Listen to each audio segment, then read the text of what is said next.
Friday forecast time. The bye week is over with. Nebraska welcomes in Indiana on Saturday night into Memorial Stadium on homecoming. Sean, the bye week was a good thing for these Huskers, right? Yeah, I think the timing of this really couldn't have been better. You think about what the last 2-3 weeks have been like for Nebraska with the Georgia Southern game, the firing of Frost, the firing of Shenander, even the Oklahoma prep, not having Mark Whipple for a few days leading up to it with some personal things he dealt with.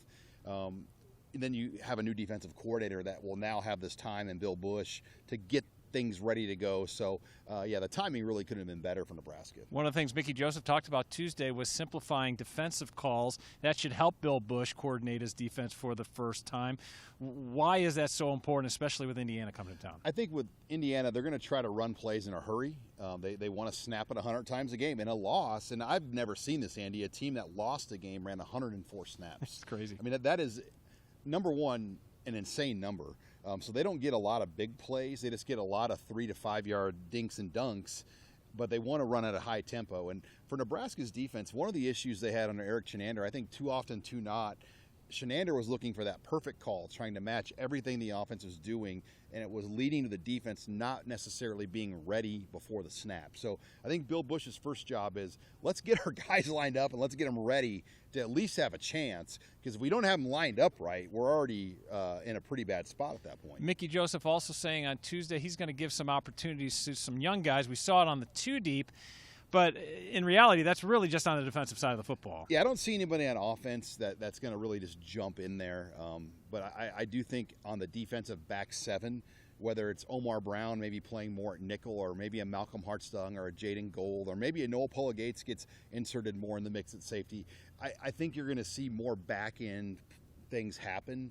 But I don't really envision a lot of offensive younger guys, because I don't know who those guys are. I mean, they only signed a class of like 15 freshmen last year, so there aren't necessarily a lot of freshman guys available even on offense. No, we did see change on offense in terms of the offensive line, with Ethan Piper being penciled in as the starter. Kevin Williams not available with an ankle injury.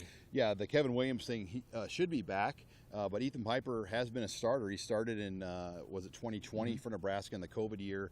A little bit last year before the Oklahoma game really did him in. And then, so he's an experienced guy that's played a lot of football, and this is a big opportunity for Ethan Piper. And running back-wise, obviously, no A.J. Allen, but you'll see Gabe Irvin spell Mr. Grant there, Anthony Grant, in the backfield. Yeah, they've been rotating out Anthony Grant after 2 series, and so it will be interesting if they continue that same rotational plan, with the 3rd series being Gabe Irvin Jr. coming in. But I think for Nebraska, their best chance to win any game now going forward is to give Anthony Grant the ball over 20 times a game. And they've got to make a conscious effort, because Anthony Grant can make up for your offensive line deficiencies because he makes guys miss. Right. And one of the questions to Mickey Joseph on Tuesday, I think it came from Steve Sipple, who said that, hey, how nice is it to have an experienced quarterback behind you, especially when this kid's going to turn 24 years old, and Casey Thompson. And Mickey was surprised he's going to be so old back there. Yeah, I know, right? Too. Exactly. So it's kind of a nice safety valve to have. He back took a there. kindergarten red shirt. You know, and Mickey's known the kid since he's been a kid, right? He's known Casey Joseph since he was just a little baby. Casey Thompson, we didn't get to hear from him this week, but hopefully we get to hear from him after this game, because I do think he's been pretty good all year. And he's been more than what you could have asked. It's the other things around him have not. I mean, I think Anthony Grant and Casey Thompson have been everything, if not more, than you could have expected. The unfortunate thing is other things around them have not been what you'd want. Moving forward, this is a big game for Nebraska and a big stretch of games for Nebraska. Yeah, you look at this schedule, Andy. If Mickey Joseph has any chance to kind of re-steer the ship, it starts this week against Indiana.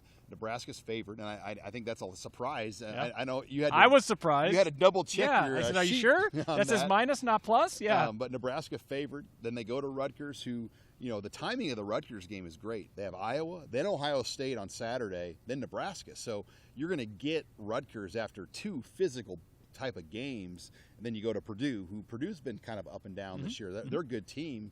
Then you get a bye, then you got Illinois. So I think the month of October, if there's a chance at all to kind of get things going, this is the only chance Mickey Joseph has, and I think anybody knows that when you look at that schedule. Yeah, especially when you see Michigan and Minnesota and Wisconsin and Iowa facing you, Yuck. staring you in the face in November. Now is the time for Nebraska to make some hay. It's Nebraska and Indiana Saturday night, 6:30. It's on the Big Ten Network.